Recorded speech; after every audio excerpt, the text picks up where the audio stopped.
你正在收听的是极限白日梦，我是节目主持人 Irene。 极限白日梦是一个透过户外运动到世界去探索的冒险旅游节目。我们希望透过节目来宾冒险故事，可以带给大家一些旅游的灵感之外呢，也可以激发大家的冒险精神。今天呢是大年初一，所以恭喜发财，也祝大家龙年行大运。在今天要跟大家分享的这一集采访时间呢，其实是在去年的10月。那个时候呢 Irene 到了北海道一趟，去采访我的偶像，就是 Hokkaido Wilds。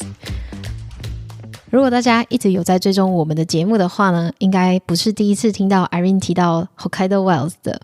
他们呢是一对来自于纽西兰的夫妻，住在北海道一共15多年了。这个平台呢其实是一个资讯的网站，如果大家想要去北海道玩的话呢，一定要朝圣这个网站。虽然他们没有中文的翻译，但是呢上面的资讯呢真的非常的丰富之外呢，使用者体验也非常的好。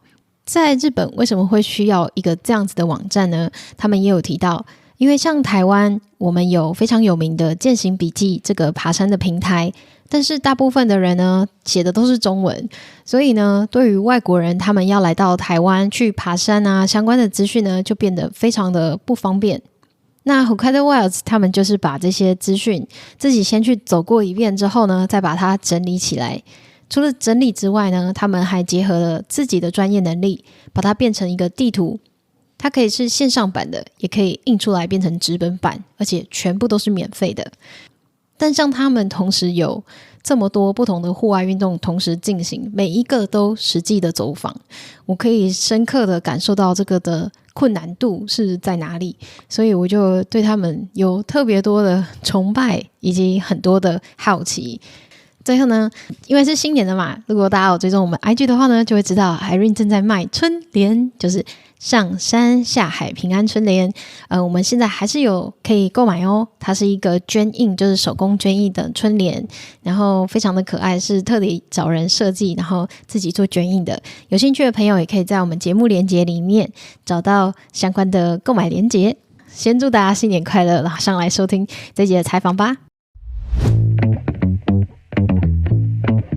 Welcome, Rob and Haidee. Yes, thank you very much. It's great to. We don't talk that much about how we do Hokkaido Wilds and that kind of thing. We don't have that many opportunities to do so. So it's nice to kind of reflect for ourselves as well. Yeah. Oh, thank you so much for coming. And can you just give a self-introduction to our audience? Yeah. So my name's Haidee, and I hang out with Rob all the time, and we do lots of outdoor stuff. I also work as a associate professor at the university here, Hokusei Gakuen University, in the Tankida, in the junior college department, teaching English. And I love spending time, pretty much all time off work in the outdoors. Yeah, doing kayaking, cycling, and canoeing. Yeah, so my name's Rob. Along with Haidee, we created Hokkaido Wilds about 5 years ago now. Already? Yeah, so it's already been about 5 years. Wow. We're both from New Zealand. Both grew up in New Zealand. I grew up in the very south of the South Island of New Zealand. The best part? I would argue the best part. Haidee grew up in the North Island. Ooh. Yeah, which is different. And she would probably argue is the best part. Yeah, and so I've been living in Japan for, but gosh, I never can get this right, a total of over 15 years now. Yeah, over 15 years. Yeah, we've both been in Japan for over 15 years. Wow. Now. Part of that was in southern Japan, but most of it has been now in Hokkaido. The first time I spent any decent time in Japan, I was in Kyushu. Oh, so very different place. Yeah, very different place. And Haidee? Yeah, I was in Yamaguchi-ken and Nagoya area. So near kind of Hiroshima. Yeah. My first experience with Japan, I had a Japanese friend when I was 13 years old and ended up coming to Japan with him for 3 weeks when I was 14, then did a year high school exchange for when I was 16 for a year in Fukuoka, down in Kyushu. And that was kind of the beginning for me. But then, to be honest, and then after graduating from university, I ended up being in Kyushu again. And after 3 years there, I'd kind of given up on Japan. I thought, Japan is not really for me. The topography is a little bit too claustrophobic. It's too hot. The winters they feel cold. But no powder. No great snow. So I'd kind of left Japan for a while, went traveling, and then ended back in Japan. And then Haidee had spent time living and working in Hokkaido. So I think it was kind of her experience living here that kind of brought us back up here. And yeah, so now when people ask me, do I like Japan? I say, I kind of like Japan, but I love Hokkaido. Yeah. Because you really tried out like different places. And Haidee discovered Hokkaido. Yes, yeah. So Haidee definitely discovered Hokkaido before I even knew about Hokkaido. Yeah. I was living in Hokkaido for a year before we got together, and very much recommending that we go there if we were going to be in Japan. So, You saw the powder. And it's not all about the powder. It's just like a beautiful environment to live in. It's so much, more pleasant than Honshu. So, and I think the people lifestyle is very different than other places in Japan as well, right? Yeah. Like we love the green season here in Hokkaido. Summer is great here. Yeah. So. What inspired you to start Hokkaido Wilds? I had been blogging. So I in 2006 to 2009, I traveled around the world. Longboard. Yeah, so skateboard. By bicycle first. So from Japan to Europe was by bicycle, and then I switched to the skateboard and skateboarded across Europe, the US, and China. So I've been blogging about that adventure since 2006. So once we arrived in Hokkaido, I was blogging about our cycle trips here in Hokkaido, cycling for 2 weeks across the island, up and down the island.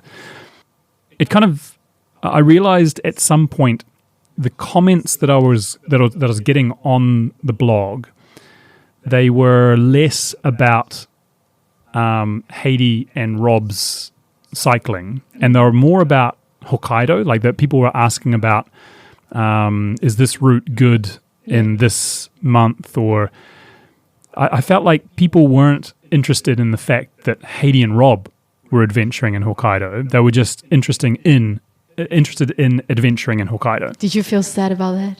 You were not interested in me? I don't know. I don't think so. I think I'd always blogged and taken photos to try to kind of communicate and express the amazing environments that I was traveling through. Yeah.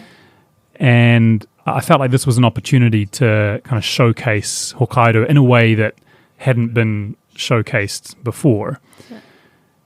Yeah, so that was when I thought, well, how about what if we change the blog to be a blog focused on Hokkaido as opposed to on Haidee and Rob's adventures? No, so we went through a couple of different possible names. I can't remember the names that we were thinking, but we came up with Hokkaido Wilds and we loved it. It was good. Yeah, and so we kind of transferred all of the cycling content from my old blog to Hokkaido Wilds, and then just started exploring other things as well, hiking and skiing. And there are so many categories in your website. Can you explain the logic behind planning your annual sports and routes? Well, we have, say, 3-year goals or 5-year goals. So, for example, right now we've got a 3-year goal. We're at the end of the second season for that for sea kayaking. Only for kayaking is 3 years goal. So you category like different sports. Yeah. And we have overall goals for how many ski touring routes we want to have by the end of 2025. So there's 2025 goals for the ski touring routes, the paddling routes, hiking and cycle touring. But for sea kayaking, we've got this 3-year goal at the moment. But that's like the big picture goal. When it comes to how do we plan for sea kayaking routes next week or the week after, it really is a matter of we get to Thursday, we look at the weather forecast, and look for where the good forecast is, and we go there. Oh, so the destinations really depends on... Oh, completely. Right, okay. About a month ago, we paddled Erimo Misaki, so Cape Erimo, which is down at the southern end of the Hidaka Range in central Hokkaido. Yeah, you'd watched the forecast for months. Yeah, I'd watched the forecast since the snow melted. And it was just wind the whole time.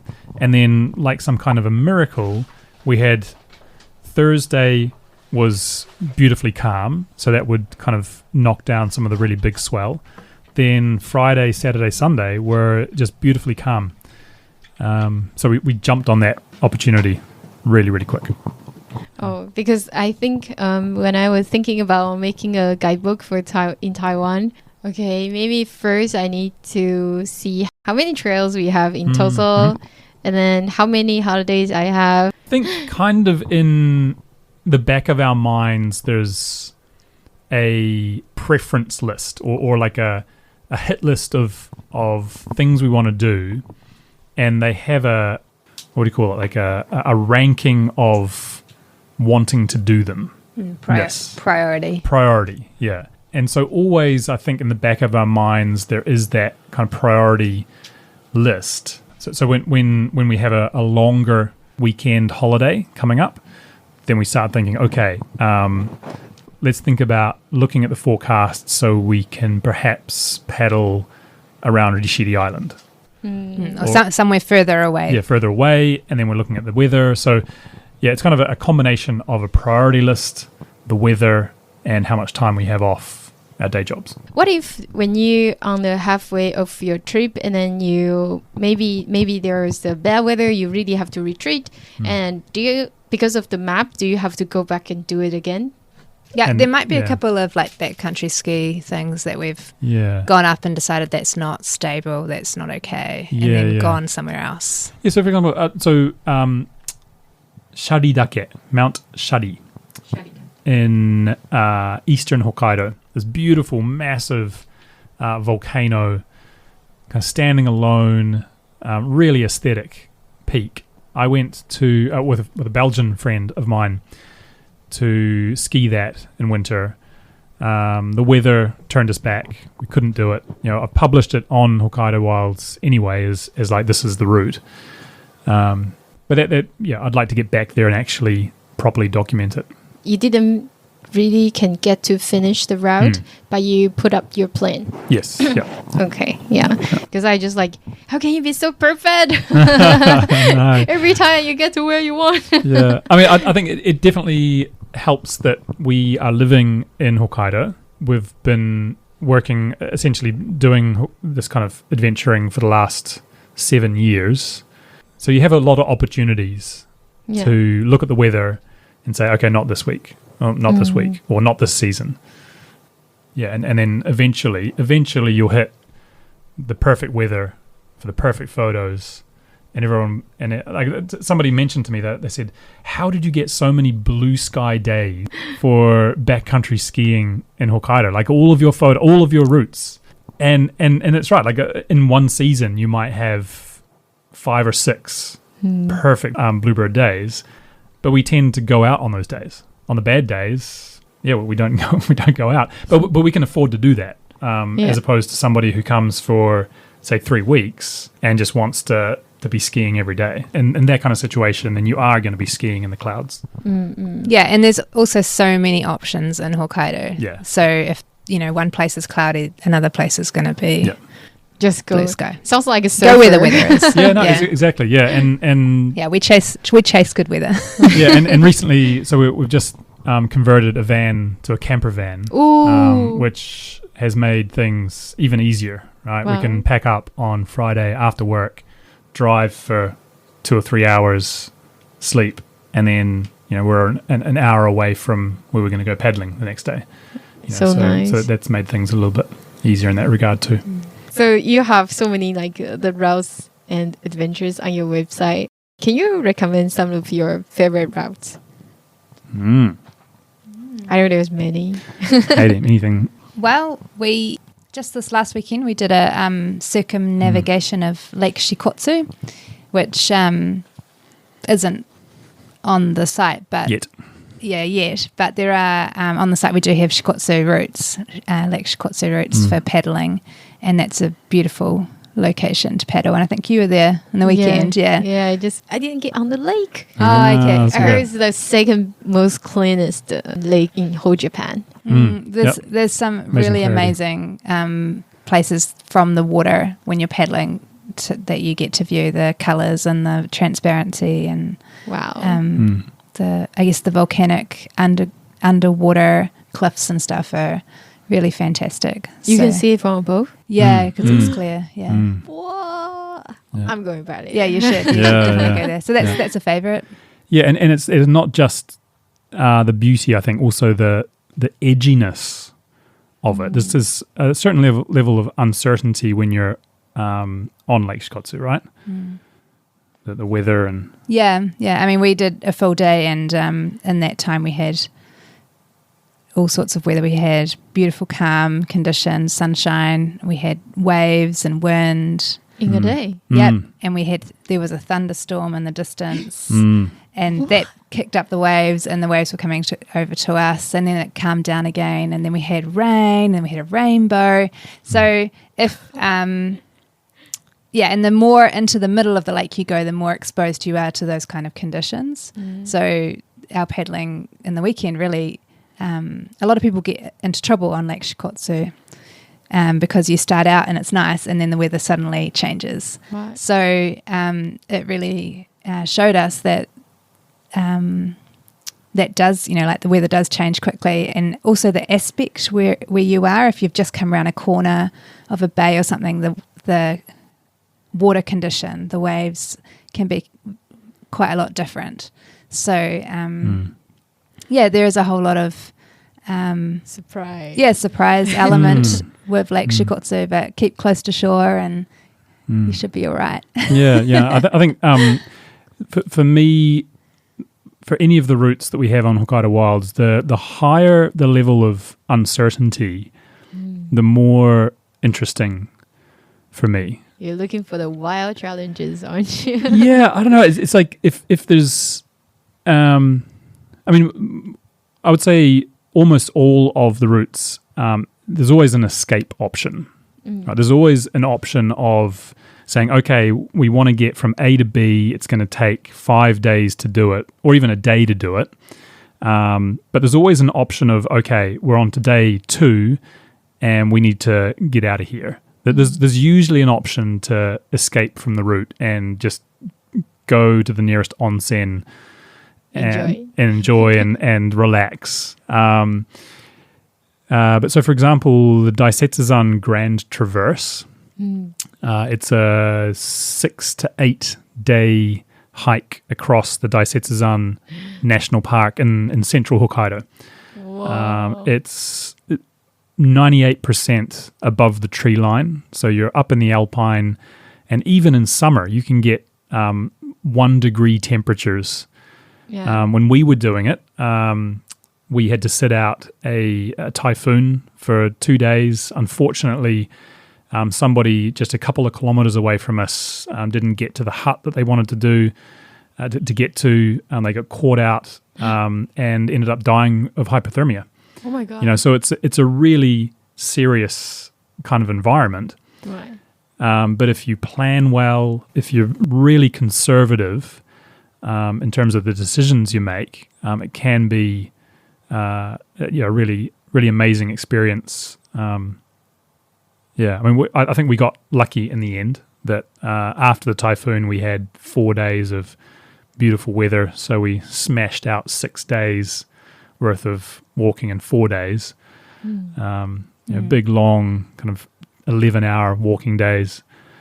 But I think that was a highlight. Yeah, that traverses amazing landscape and mountain flora, like the flowers and plants and see everything from different like high altitude, right? Yep. Yeah, yeah. Yeah, I and wonder- the pikas, little Yeah. squeaking rodent things. Oh.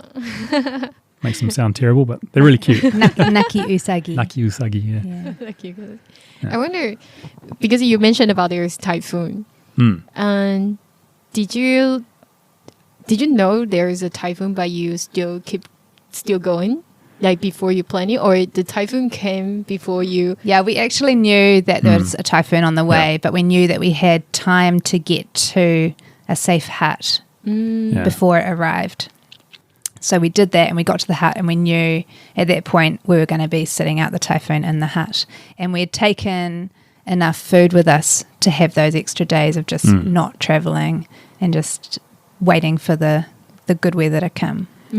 So it's all like into your account, and then you all prepared. Yeah, exactly. Before you set up. Yeah, so we had I think we'd originally planned on 8 days of walking, and then had carried an extra 2 days of food, because we just knew that if we were gonna increase our chances of actually finishing the whole walk, we needed to have 2 days of sitting out storm kind of days up our sleeves. So we had those 2 days. We had the 2 days of food.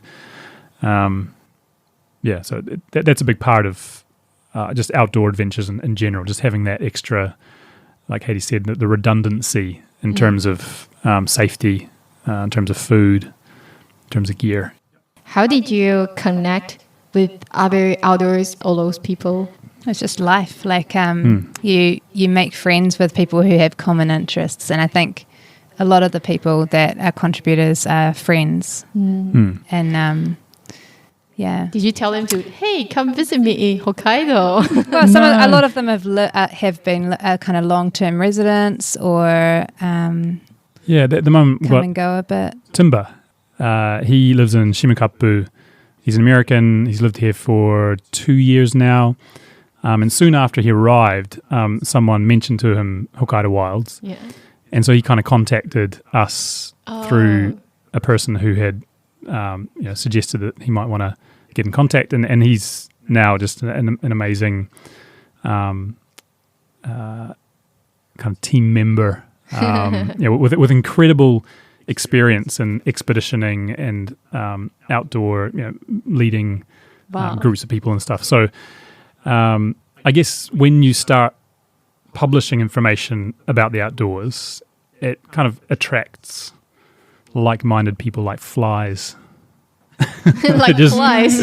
Yeah, they're just kind of drawn to this, to the information, and it's really, for us, I think it expands our social experience here. I asked this question was because as a visitors who come here, I wonder how we get to know all those people. Like, first I need to improve my Japanese, I guess. Right.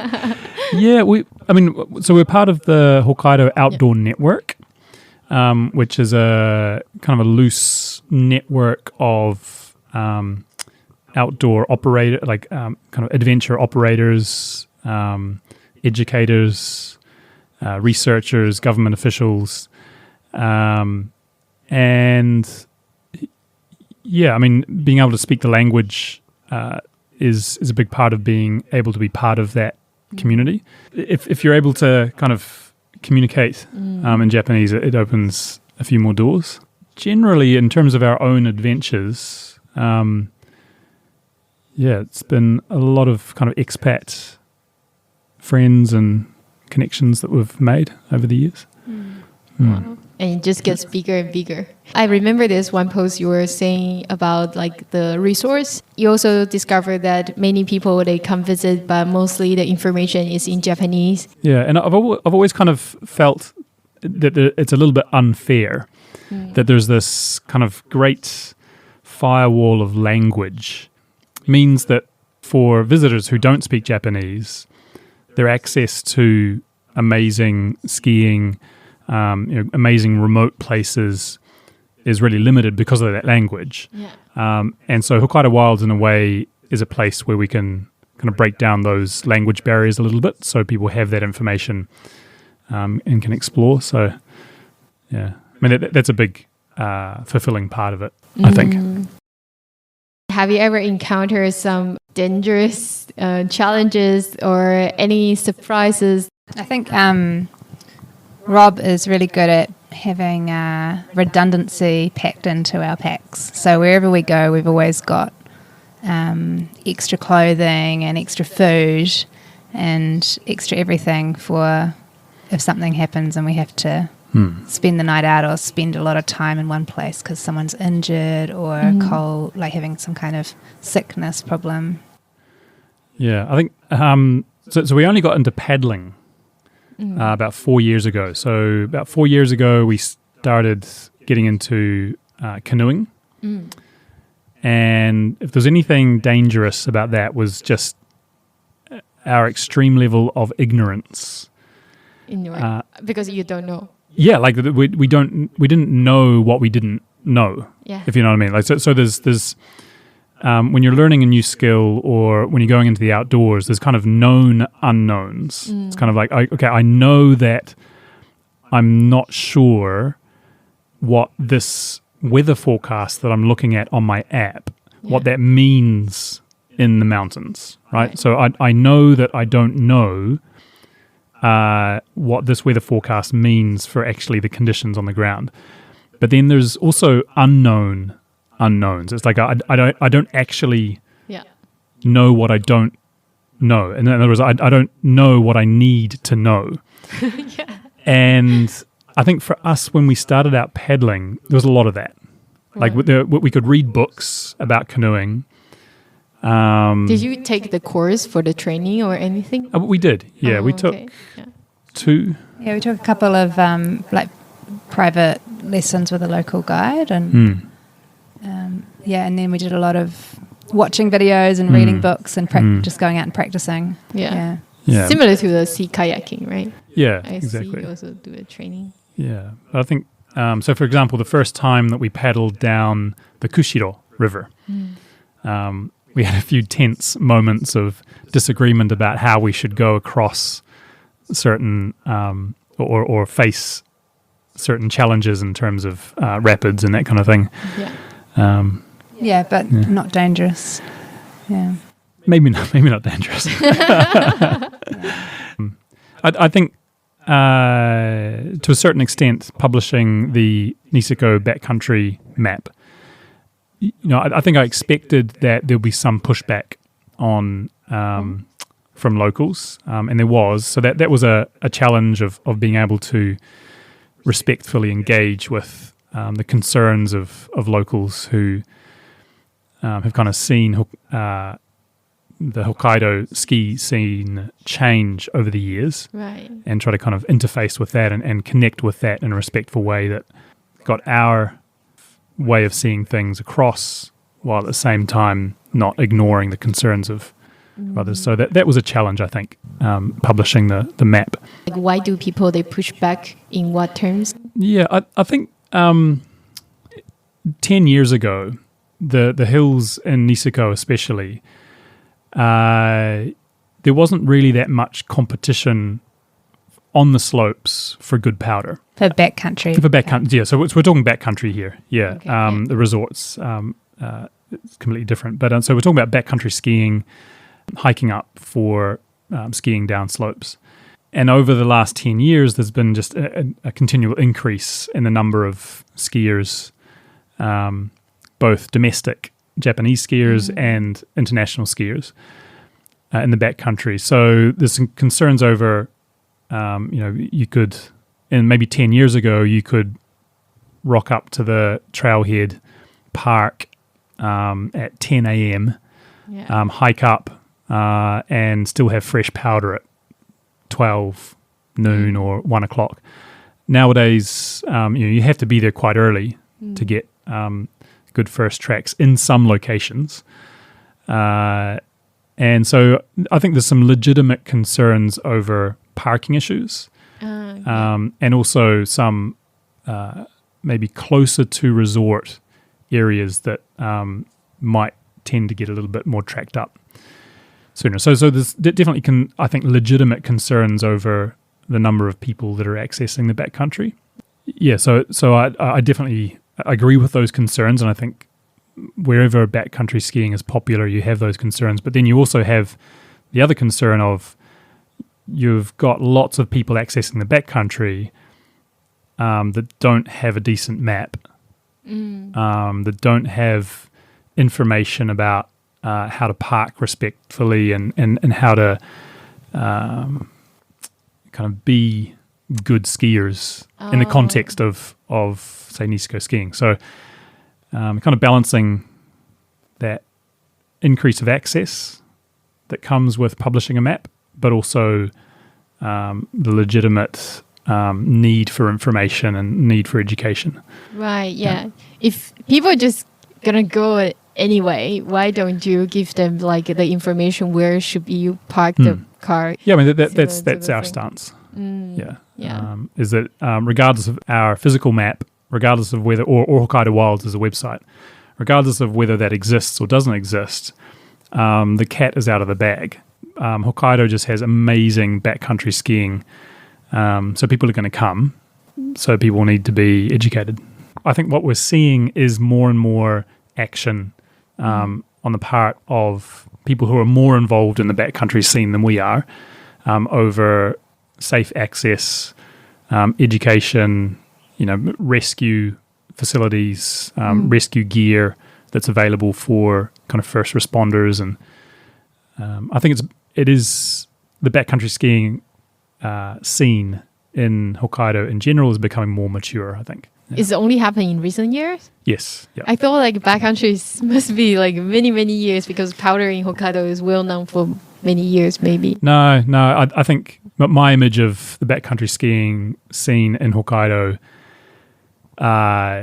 was, I'd say, from about 10 years ago until 7 years ago, really? was felt like a bit like the Wild West.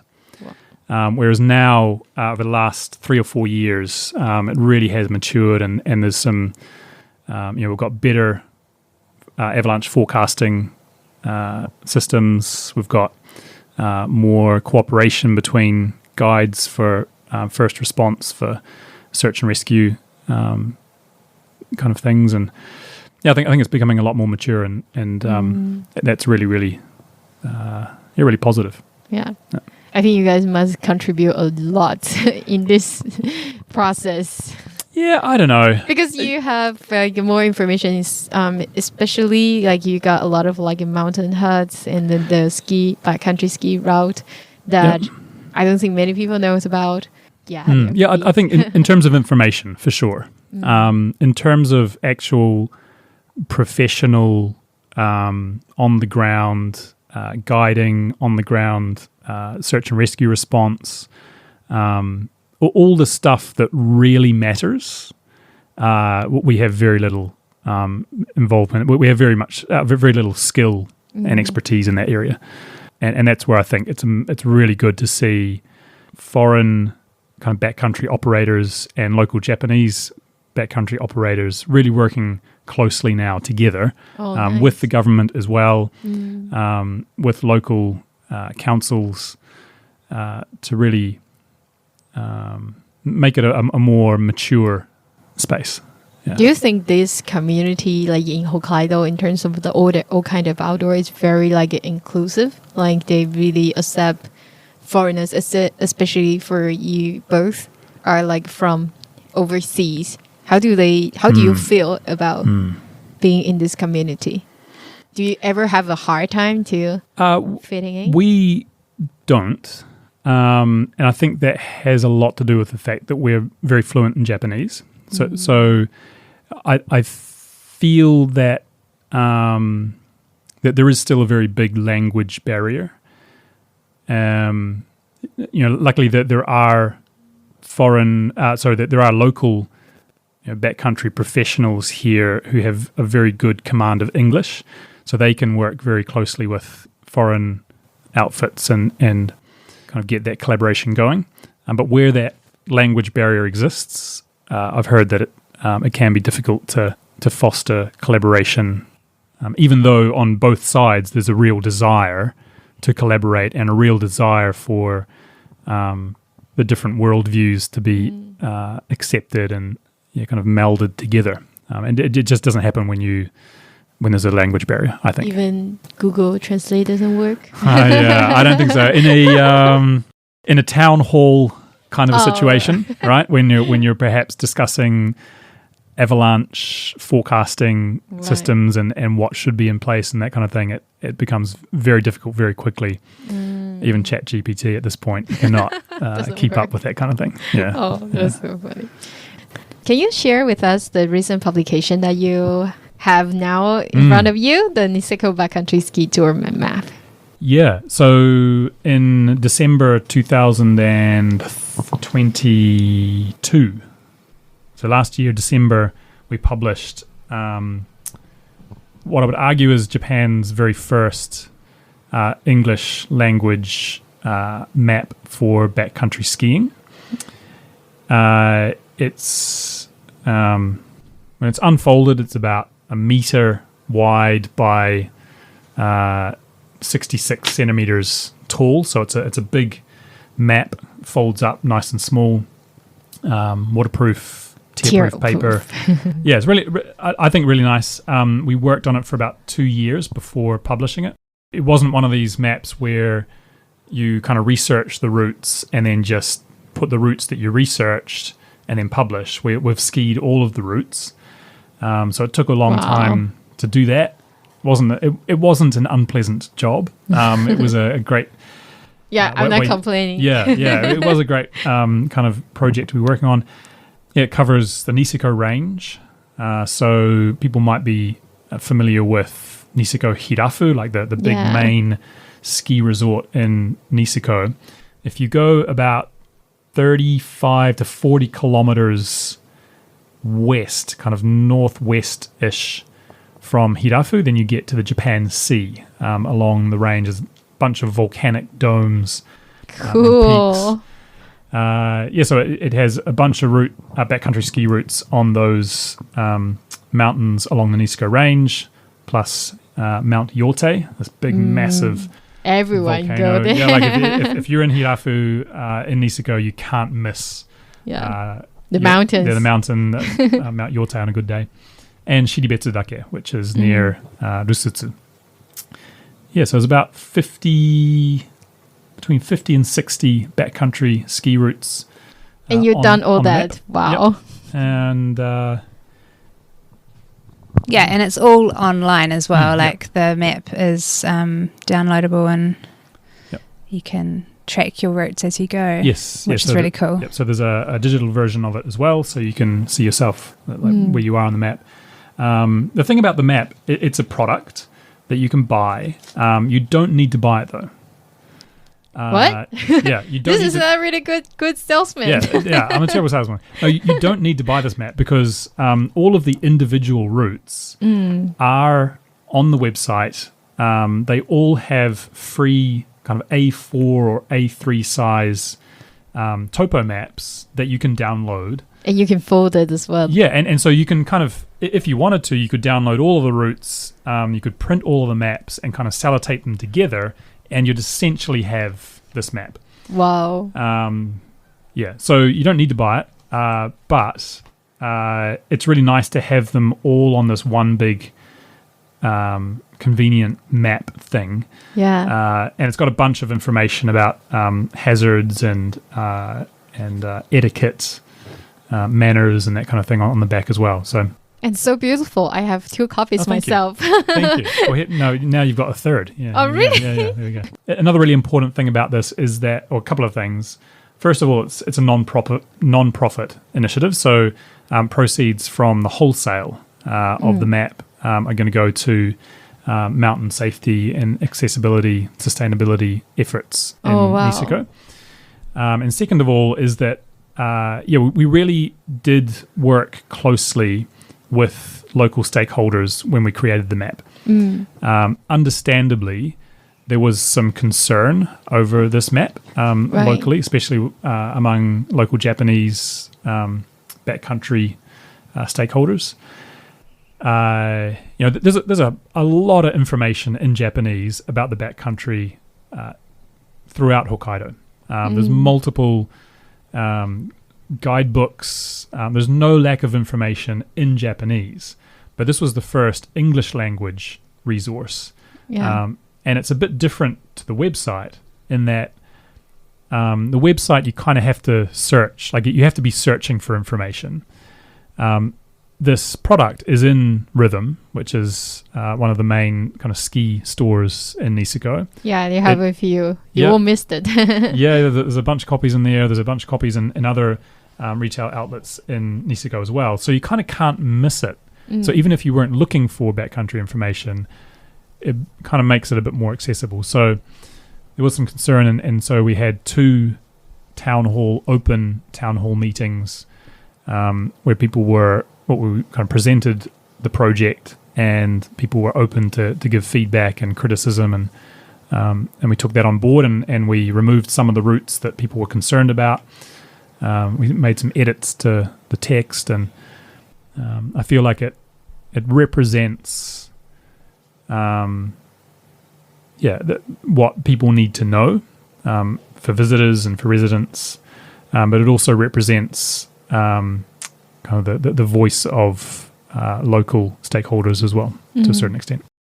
Coming from the New Zealand metro outdoor industry environment, do you see anything that's very different from Hokkaido recreation sector?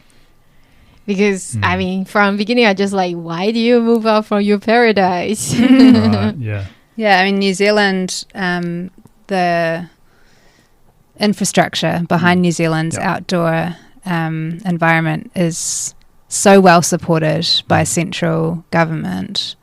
And then it's also monetized in that people have to pay to go on the great hikes and other kind of things. Whereas in Hokkaido, the management is so dispersed across many different local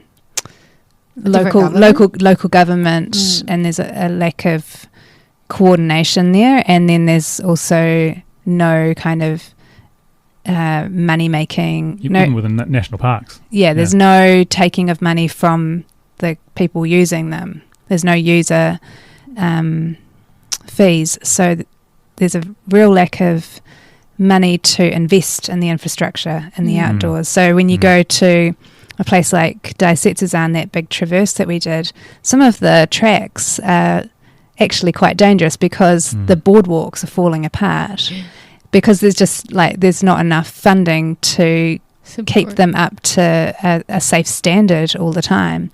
And the signage as well, like you could get lost very easily because the signage is not visible, not in the right place, falling apart. Not in the right place, what?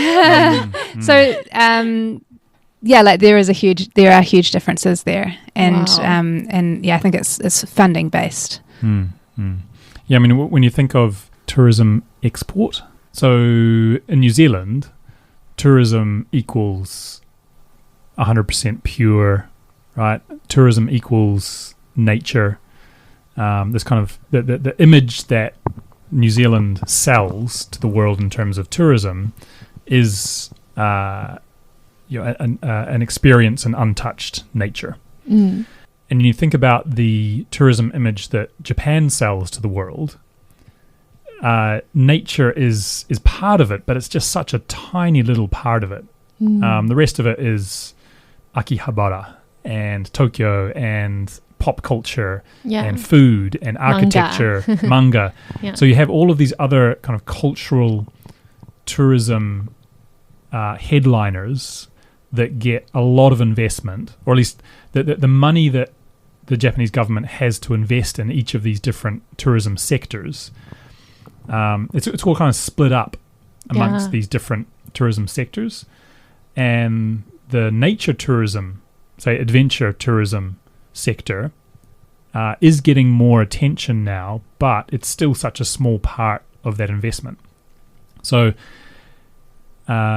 it's difficult to criticize the infrastructure issues in the outdoors in Hokkaido, just because in general, the whole Japan is the same. Yeah, exactly. like New Zealand, the Department of Conservation is going to get huge amount of taxpayer money for investment in infrastructure, just because that's such a big part of what brings people to New Zealand.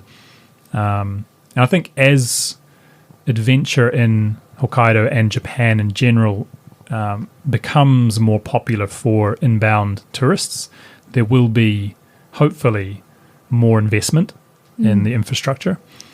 But at the moment, that's kind of lagging behind, I think. Right. Yeah. So it's really, they need to prove like this can really bring up your economics. So the investment will come in. Yep, exactly. So I think if a return or an economic benefit can be kind of tied to and understood by the locals here, then I think perhaps there's going to be more investment. Yeah. It's very similar to the situation Taiwan has now. Right.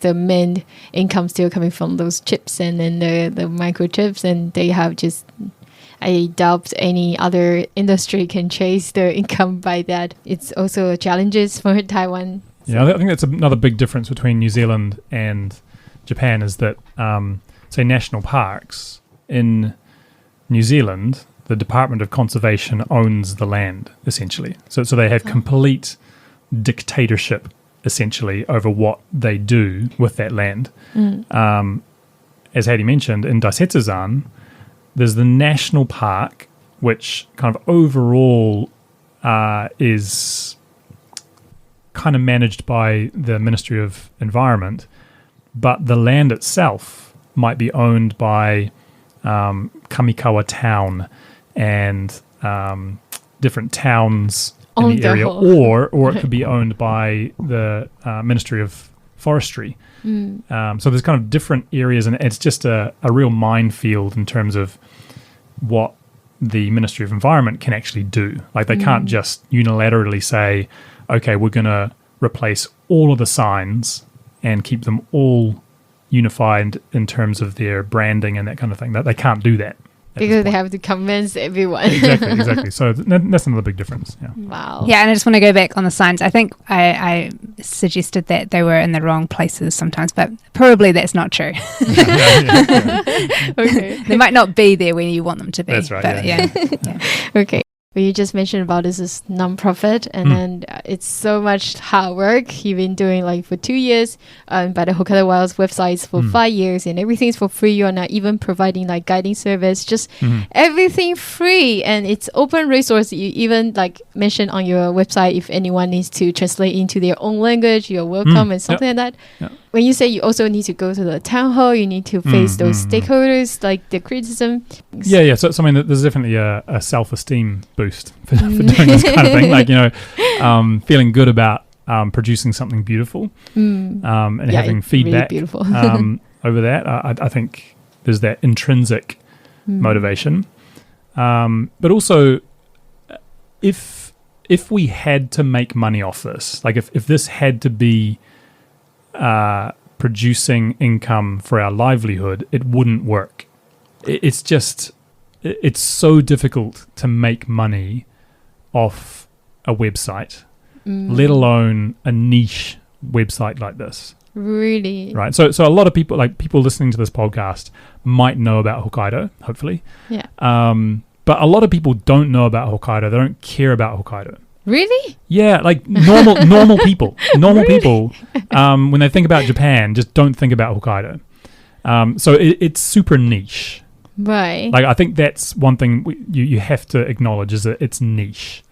It's Wow. not a hiking blog about hiking in New Zealand, right? It's not a ski touring guide to Whistler. Right? It's compare those like really big names. Yeah, exactly. Right. So it's a small name, it's niche. So to try to make money off it would be very difficult. Like we'd have to spend most of our time trying to monetize it. So looking for advertisers, setting up advertising on it, perhaps creating a Patreon page where you have special perks for for contributors, which we would love to do, but that would then rob us of the time to actually produce the information that people need to know. It will take out your focus and your exactly. time. And the thing is, we don't need to make money off it, which I think is a very privileged position to be in, and a fairly rare position to be in.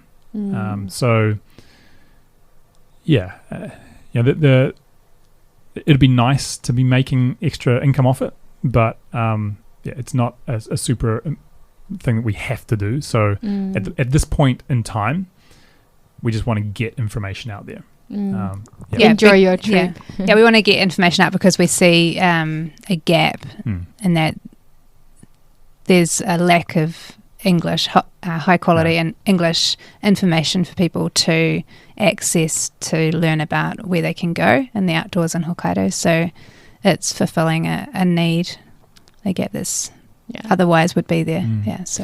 I mean, maybe in I talked about the 2025 goals.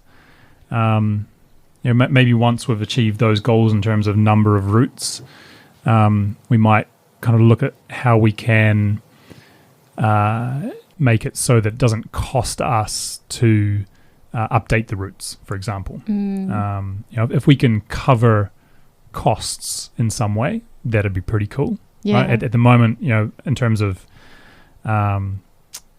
gas money, highway toll money, little kind of incidental things, it'd be nice not to have to pay for that stuff out of our own pockets.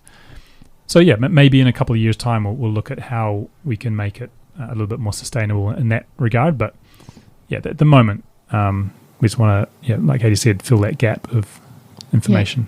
I think you really need just open the Patreon. So I will put in one little plug, and that is on each route now we have a little button where you can buy us a coffee. So click on that, and it's like 500 yen for one. We've been so blessed in that some people have contributed in that way, and 50% of that also goes into a fund that we'll be donating to trail maintenance efforts and that kind of thing in Hokkaido. But it really helps to cover our costs as well. So just a wee plug there. Yeah. You can have buy me 2 coffees because both of you. Yeah, there we go. Nice 2 coffees. Yeah. Well, you also have to share. I would say we're a team of how many authors now? Maybe 4 or 5 authors. So buy us 5 coffees. So because you said you both are growing up in New Zealand, I'm very curious. Did you get a outdoor education when you grew up? I did.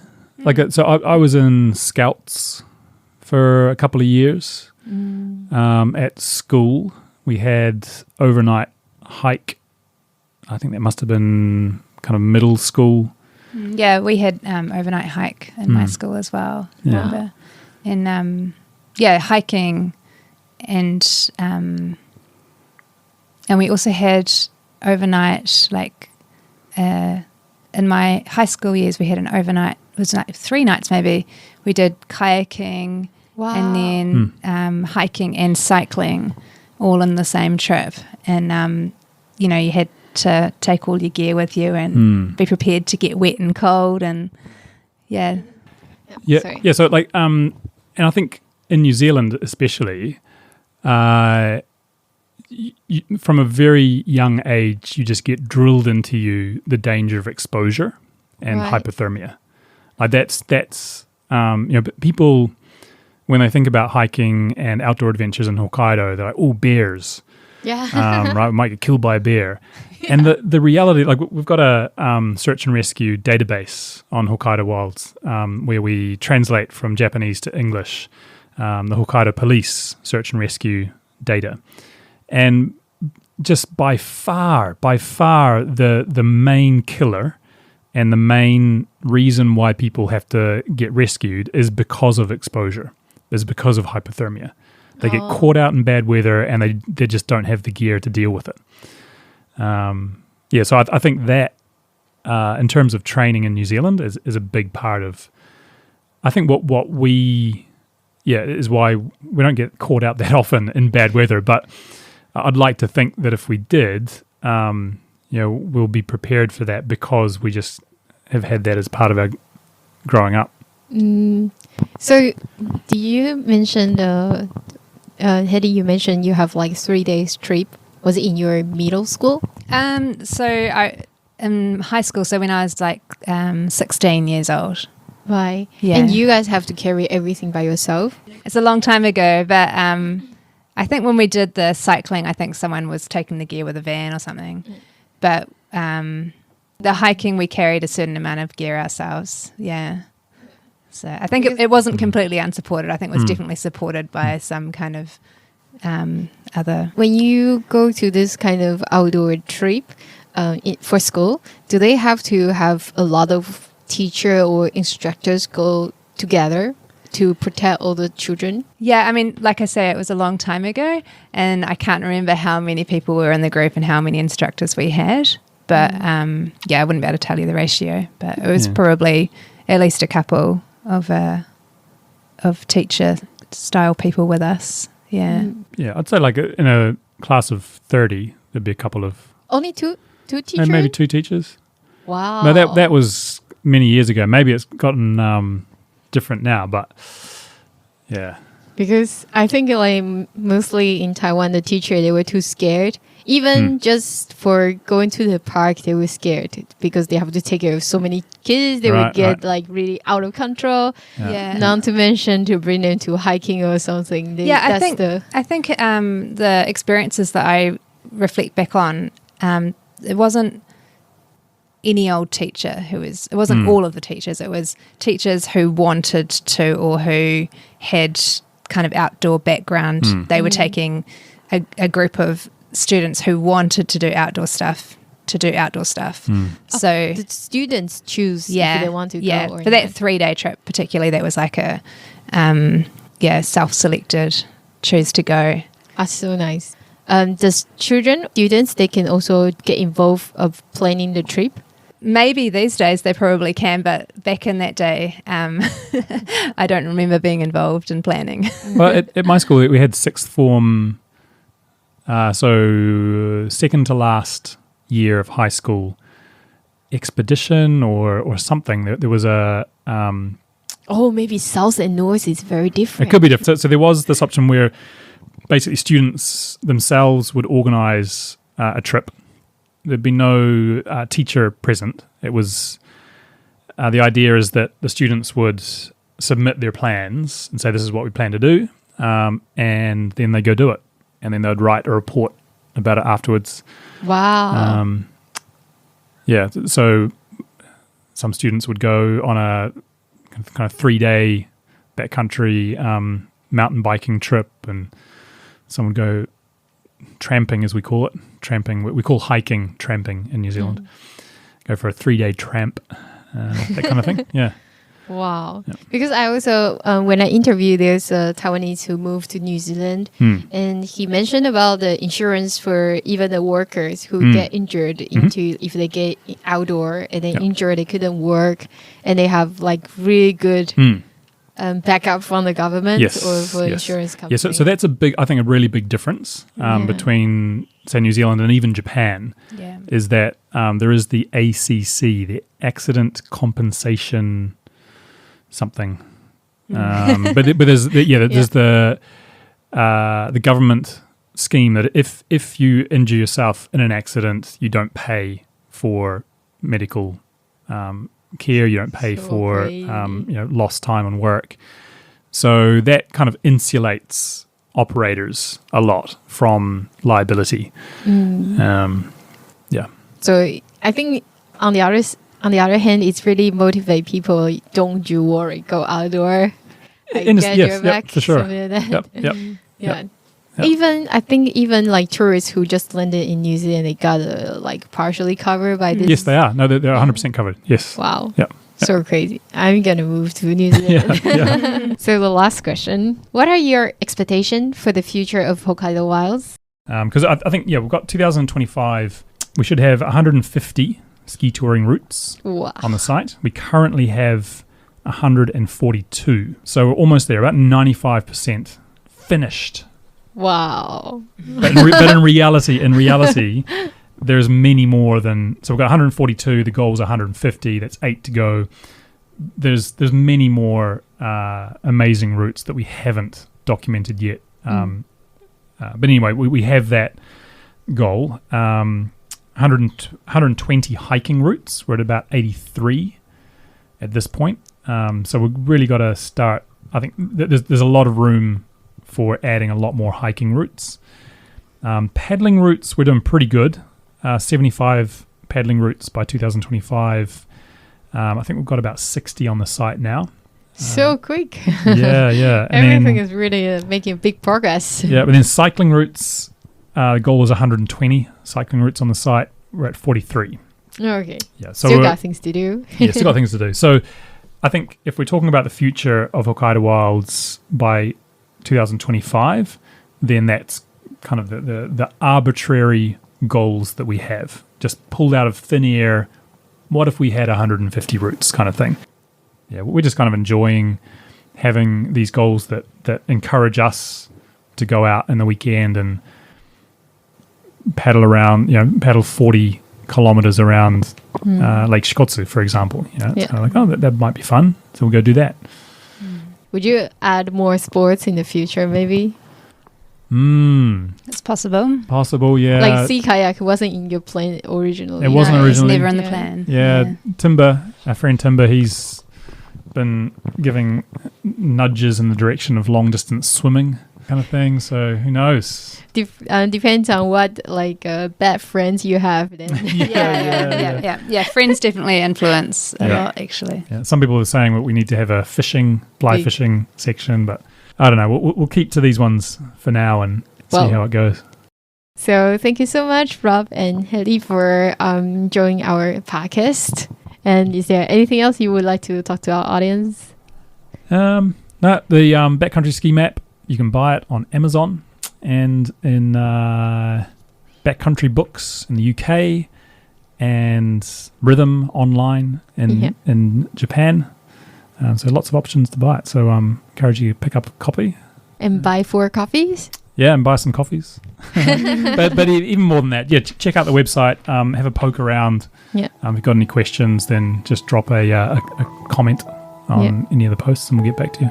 Yeah, thank you so much. Yeah, thank you. Yes.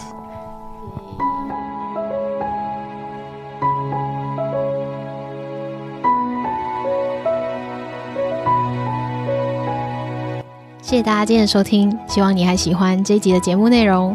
不知道大家听完之后呢，有什么样子的启发或者是想法呢？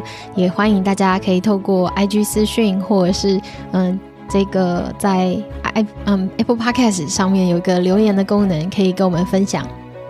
其实我喜欢采访就是国外的朋友，并且跟大家分享的原因，是因为我觉得在我们成长的经历过程中，其实接触的各种资讯是还蛮有限的。那如果我们可以有更多这样子的资讯，让大家就可以有更多的想象空间，我们也许可以创造出我们可能之前想都没有想过的东西。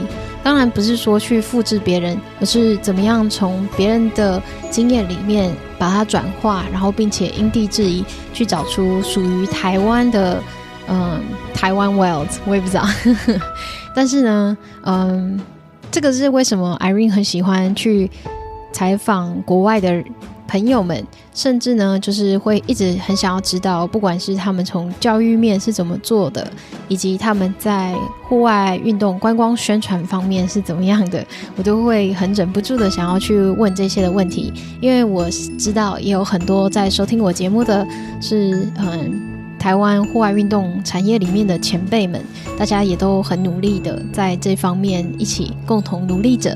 所以呢，希望这些的采访都可以带给大家有用的资讯。